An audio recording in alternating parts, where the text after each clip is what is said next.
So, hi everybody, this is Hustle Hub. I'm Giacomo, and today I'm with a special guest. He's Henrique Cesar. He's a CFA tutor. He helps students prepare for the CFA exam. So, Henrique, please introduce yourself, and then we'll get into the questions of today. I know that you have a very interesting story, so we'll get into it.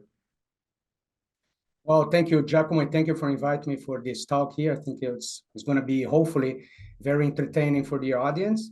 Like Giacomo said, my name is Henrique Cesar, or Henrique Cesar, or Henrique, like they pronounce in Portuguese. That's where I'm originally from. I'm actually Brazilian. I speak Portuguese, and I actually have a school in Brazil to prepare candidates for the CFA exam.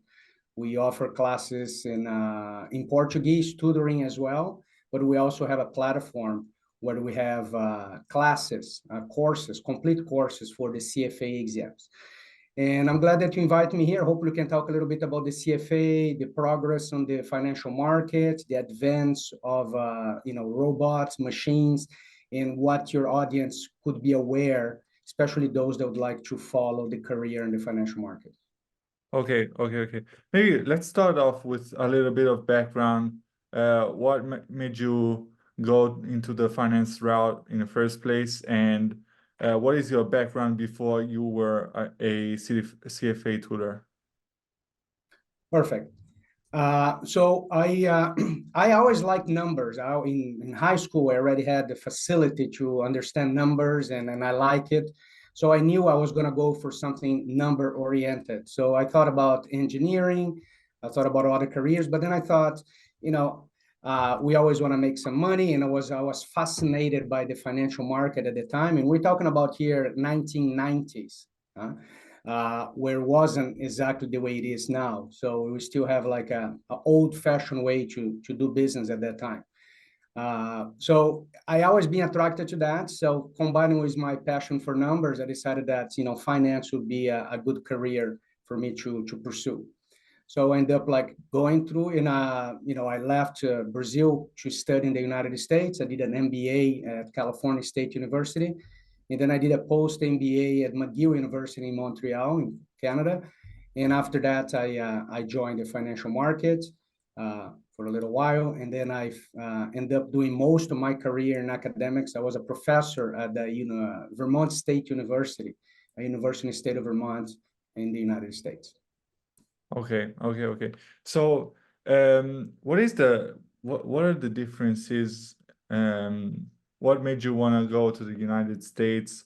I know that, for example, Brazil has very important capital markets. It's probably the biggest in South America, right? But what made you want to go into the United States and study there? Well, you're right. Brazil is a very large market. It's the largest country in South America. It's 220 million almost people.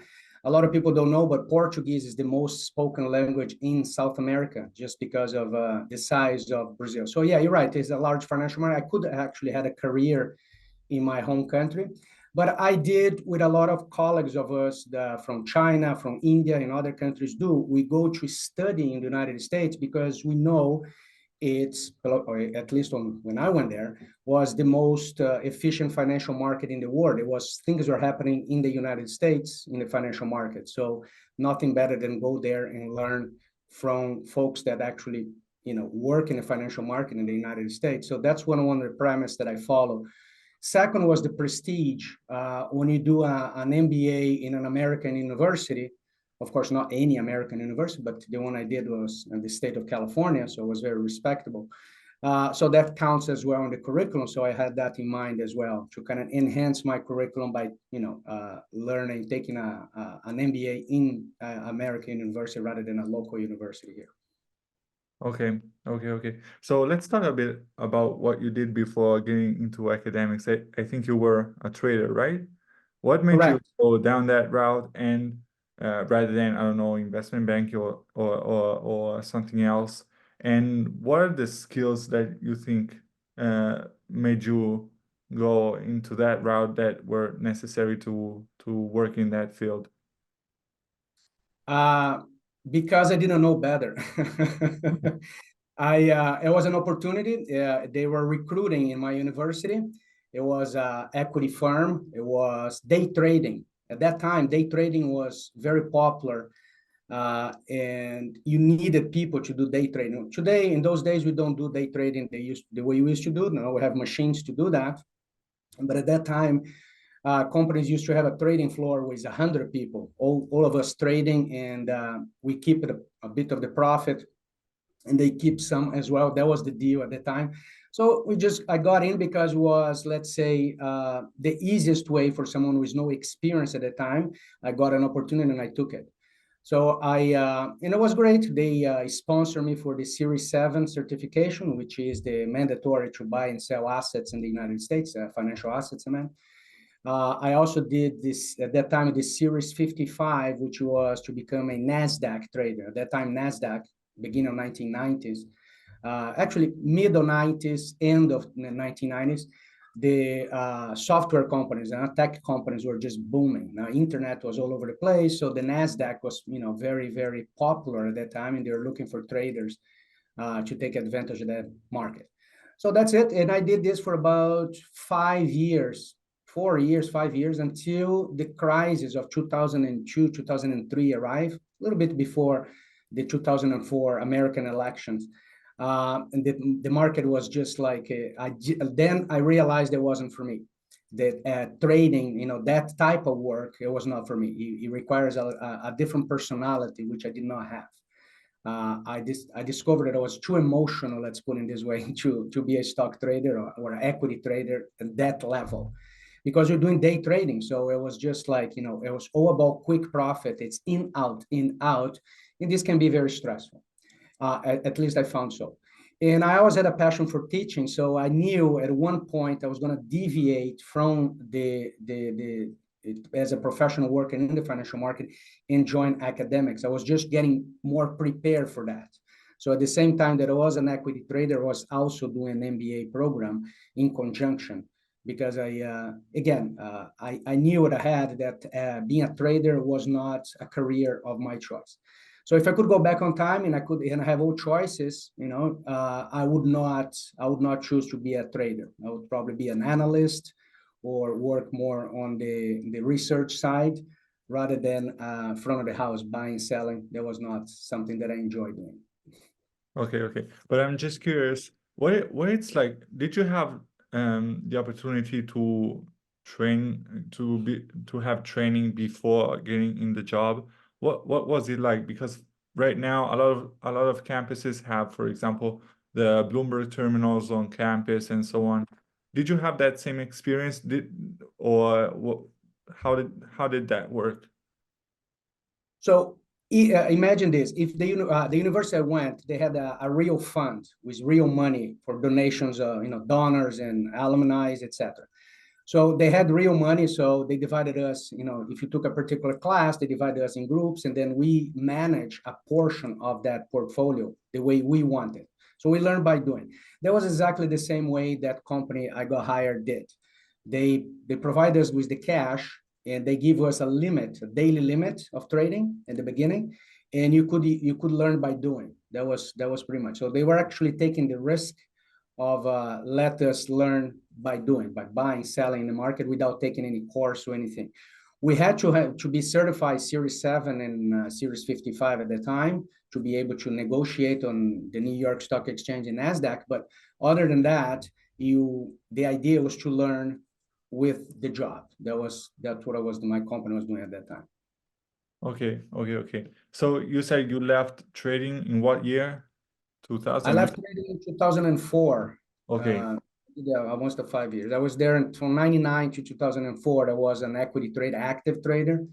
But then in 2004, I got my first teaching position, and then I gradually left. It was quite an interesting time to be a trader, right? Yeah. And how does that transition happen from trading to being a professor? And what is like the hiring process if you want to go the academic route?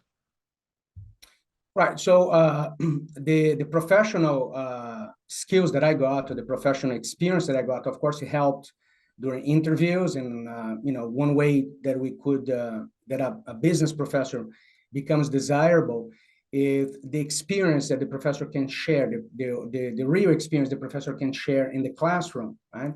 So being from a Latin American country, I was a young boy in the 80s, but I was able to experiment high inflation, or very, very turbulent economic times. So that background associated with my professional experiences on the equity market kind of helped me to sell myself as someone that, besides the academic background, I also had the professional background that would be very helpful in a classroom.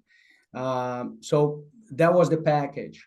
Now, to be hired as a professor or to get started in the academic world in the United States, you look for the university, or you join a website that are called the Chronicles of Higher Education.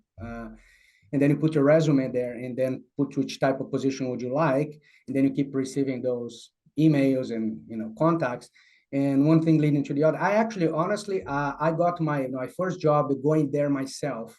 I drove, I remember, 4 hours. I was living in Montreal at the time, actually a little bit less than that. I drove about 2 hours to get to the state of Vermont. The reason is I could not work in Canada. I was just a student in Canada. It would take a while for me to get a working visa in Canada.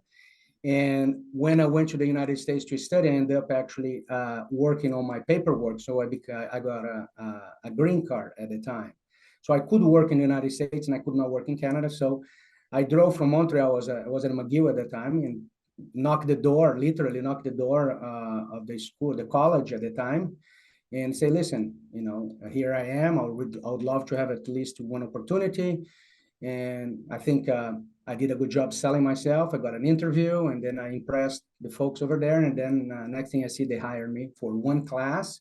Then they gave me 3 classes, and then an opportunity to become a full-time professor open, and I applied, and that's it. So I did that for almost 20 years, since 2004 all the way to 2023. Okay, okay, okay. What courses did you teach?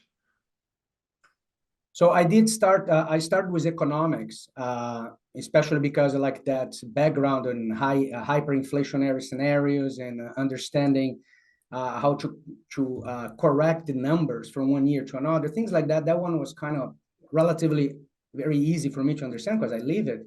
So I think that helped. So I got a position teaching economics, macroeconomics. But my background was accounting and finance, so I was just waiting for the opportunity to take it, one of those positions open. And then the next class I got was financial management and financial accounting. That was more on my backyard. And that's it. I started doing those, and then eventually we progressed, and we ended up creating an accounting program for the university. I ended up being the chair of the business department of that university. So things really progressed once I started in the academic, which shows to me that that's really what I like it, really I love finance. Don't take me wrong, I really do. I love how those things work. I know how those, the method of valuations in read the market and things like that. But that's not enough for you to be a trader, to expose yourself to the market. You need also that personality, right? The right personality to be there. And I found myself with the right personality to be in the classroom teaching the students that would like to learn more about finance, getting MBAs or even bachelor's degrees in finance, and pursuing a career in the financial market. I found more comfortable doing that. Okay, okay, okay. And it's, from my point of view, it's interesting. I don't know if that's the same over there, but as professors, I see a lot of professors over here that get possibilities, opportunities to be, for example, in the boards of companies. Did you have that opportunity as well back then, or is it different? No, I did. I actually, what I did is once I got my position as a professor, I did not have my charter, the CFA charter, the Charter Financial Analyst. And I knew, or at least, I believe it's a must-have for any professor that wants to teach finance.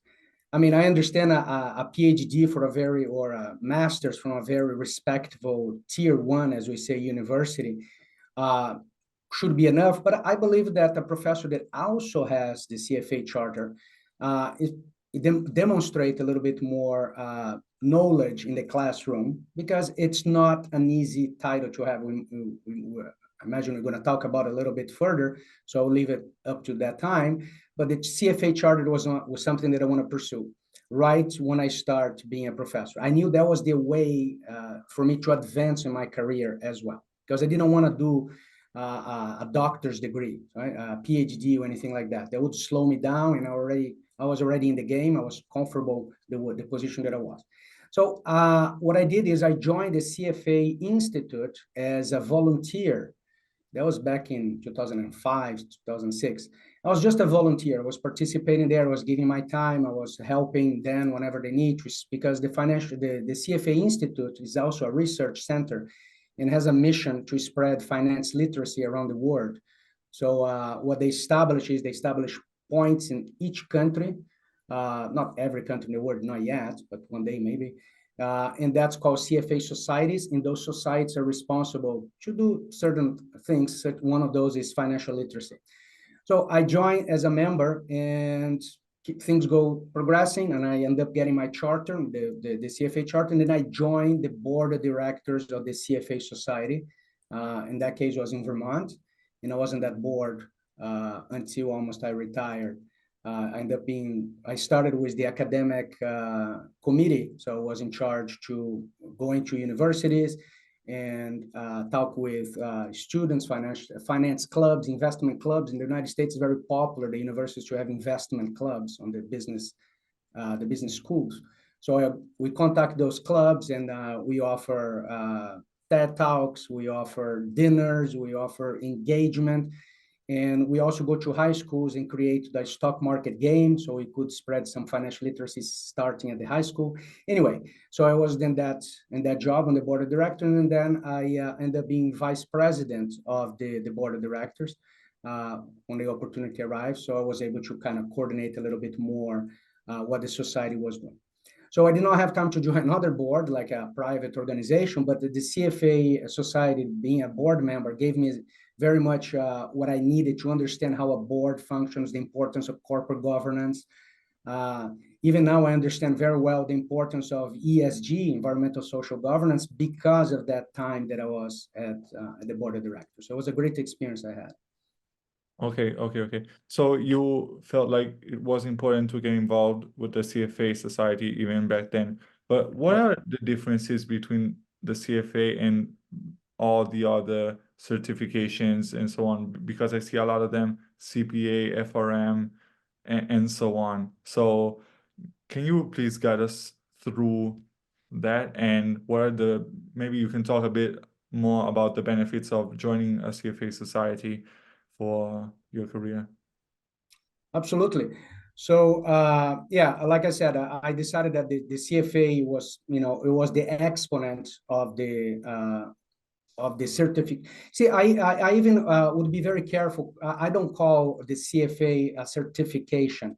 We call it as a charter. It's more like when you need to learn how to drive, you don't get a certification of driver. You get a permit to drive. So the CFA is more like something between like an MBA program and a certification. It's more than a certification.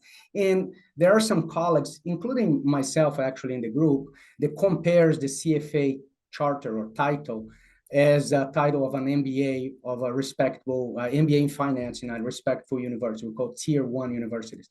I think that's fair comparison, especially now the CFA program is not only 3 exams, it becomes more robust. You have to do now a mini course in Python or financial modeling for the first exam, one in artificial intelligence or Python for the level 2, level 3 as well, the third exam. So now it's becoming way more complete. So I don't think it's certification is the correct word. I think we used to call it, we prefer to call charter, CHARTER, charter, because it's a little bit more than a certification. Now, comparing with others, the ones that you mentioned, the FRM, the CPA, those are also very respectful credentials as well. The CPA I don't know if that's the one you're referring, but the CPA in the United States is mandatory for accountants that want to work with public accounting or want to work as as auditors or things like that. So that's a CPA. So it's a certified public accountant. That's a little bit different, right? It's like if you want to become a lawyer, you have to pass that lawyer exam. In the United States, we call the bar exam. The CPA, it's comparable to that. Now, the financial risk management charter, it's a charter. So it's also comparable with the CFA, except that's focused on risk management, right? We have another one, which is the charter alternative investments, the CAIA, CAIA, which is also a charter. So those are more, but they're more very specific areas, risk management, alternative investments. And now the CFA is way more complete because it does include risk management, alternative investments, also derivatives, equity, fixed income. It's very complete. And one of the pluses of the CFA and charter, and some of your members should consider investigating this possibility, is the acceptance all over the world. It's well known in any financial market that you go.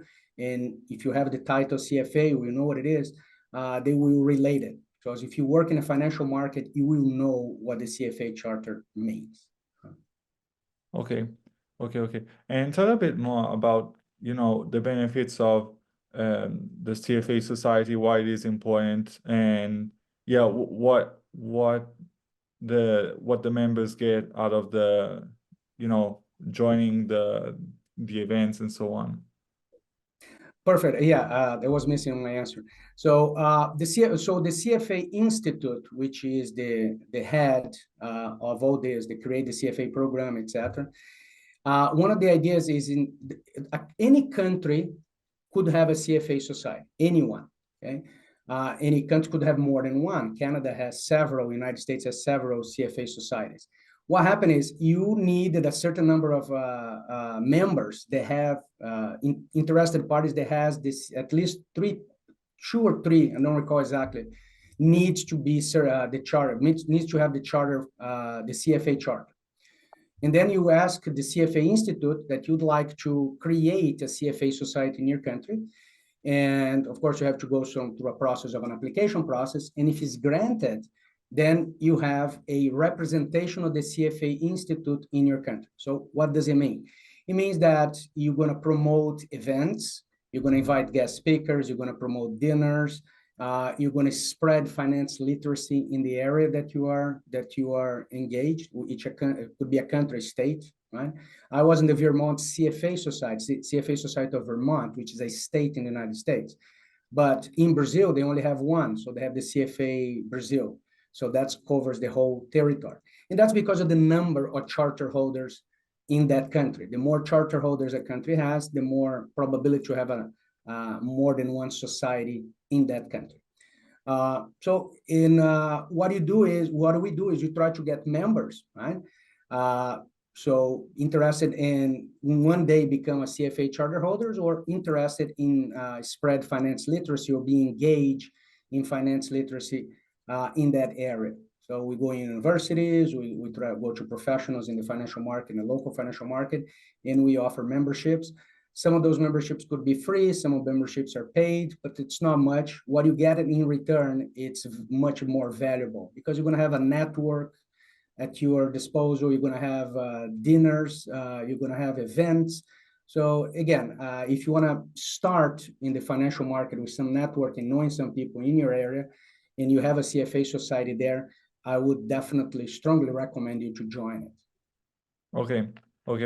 And talking about the charter, the CFA charter, what are the most likely positions that people can get with the CFA?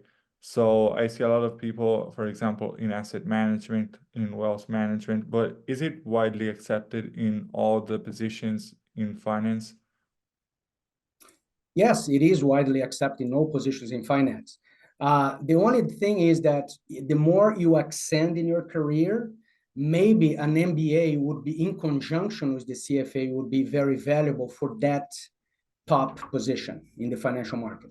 I do not believe a PhD would be necessary. I think a combination of an MBA in finance and the CFA charter would be a great combo for anyone in a high level position in financial market. No, I had colleagues that are equity traders. They were trading with me, right? You know, we were equity traders at that time, not necessarily to have any degree, high-end degrees, but they insisted also in going pursuing the CFA, the CFA charter, because two reasons. One is the prestige. You know, if you have it, people would recognize your efforts. No, it's not easy to get. So you're going to have that recognition, implicit recognition, which is always good to have. And also it gives you a possibility to ascend on your career, because if you decided to apply for a position later on, you have the CFA chartered and the other person that's competing for the job does not, that would play a big difference as well. Like I said, it's globally accepted, right? And if you don't work, if you want to work in another country, especially in Europe, where you guys have the possibility to work in different countries, you with the CFA charter, you might even get ahead of someone that was born in that country that does not have the charter, because you'll be more appealing for that market.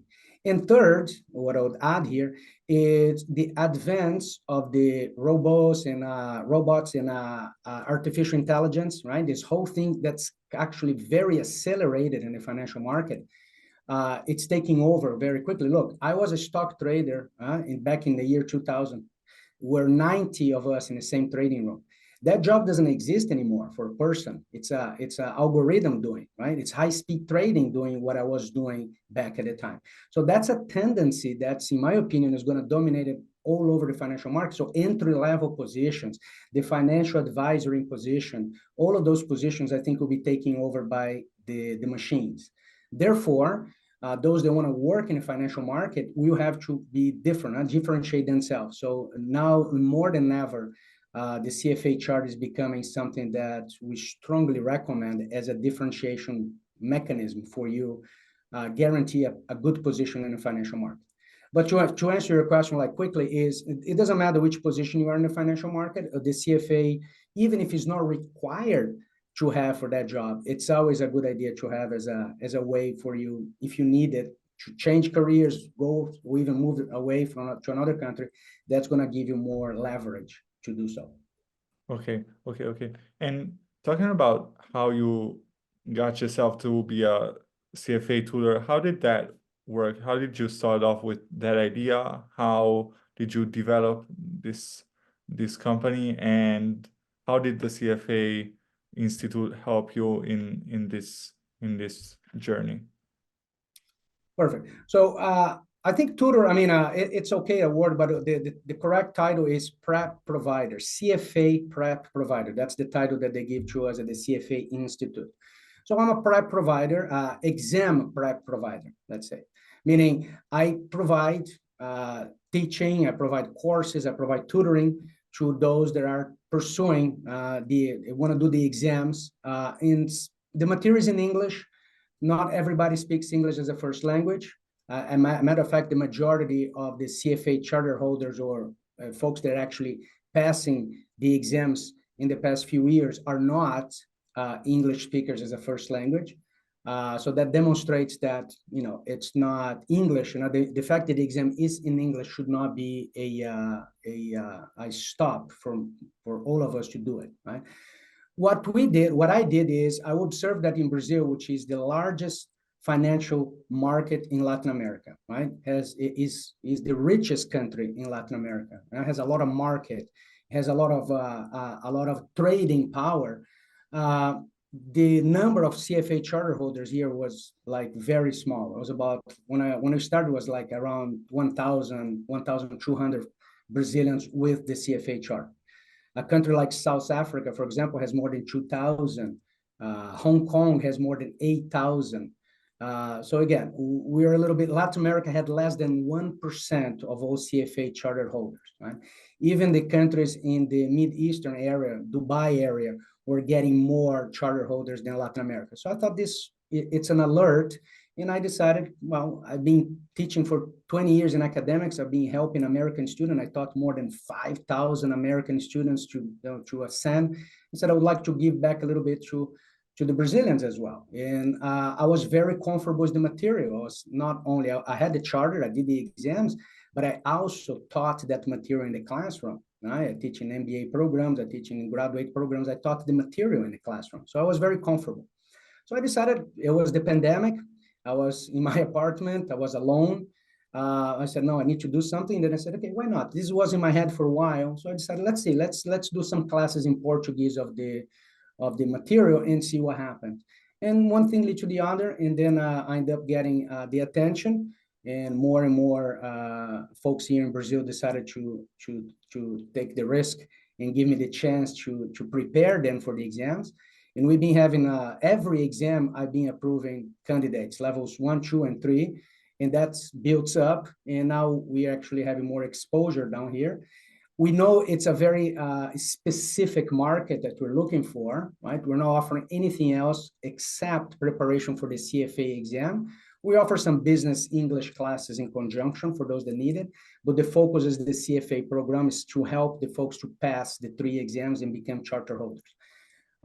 And so what happened is when the CFA, when I felt comfortable enough, I applied to the CFA. This has nothing to do with my affiliation with the CFA Institute since 2009, matter of fact, right? This is a completely different process.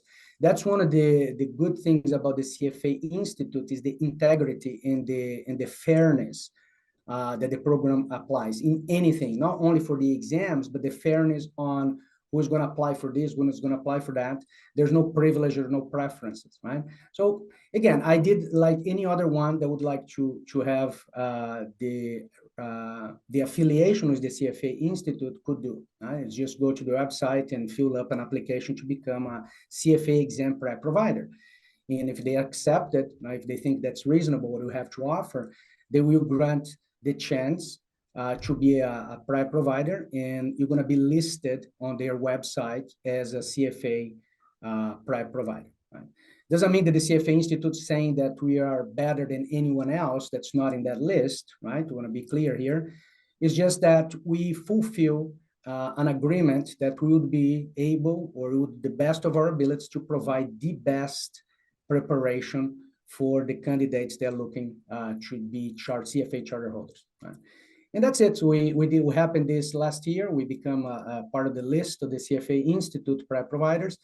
And we're in this journey now to get more visibility of our courses. And by the way, for the folks that are listening here, we also offer course in English as well, right? Because that's something that I started a long time ago, preparing candidates for the CFA exam in English. So of course we have our courses in English as well. Okay. So did you start with the YouTube channel first and then you applied to the CFA, or the other way around? No. Everything I did, see, I need to have something to show to the CFA Institute, right? So I start my Instagram page before the YouTube, and I will start posting the LinkedIn. So I need to have the numbers. You know, if I didn't have approved anyone in the exams, I don't think I would get my name listed on that side. So I think it was more conditioned to the fact that I've been approving candidates with my methods, and that's probably what's made the difference here. Okay. So, yeah, can we talk a little bit more about, you talked about AI and so on. What are the jobs that people should look for that you think are less of a risk of being replaced by AI and all this automation? Yes, I actually have been doing TED Talks in Brazilian universities lately exactly about this topic. And I have an opinion. It's an opinion because we don't know what's going to happen. So I have an educated opinion, let's put it this way.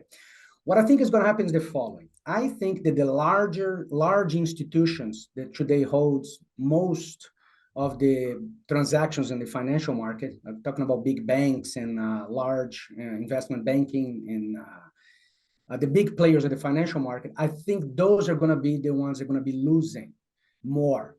Why do I say that? I say that because it's true. In my opinion, the artificial intelligence is dominating the market, the financial market. The robots are taking over a lot of jobs that people do it. But I also think that individuals could now use this new technology easily, and it's easily available. It is cheap for anyone to use, relatively cheap. So what I think is going to happen is that more individuals are going to start managing clients' money instead of the institutions.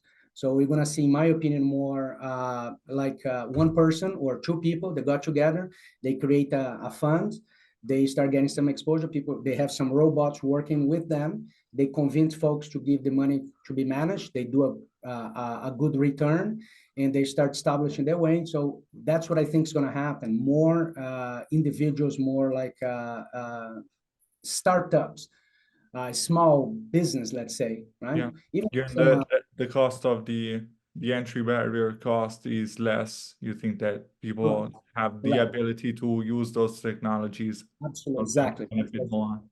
Okay.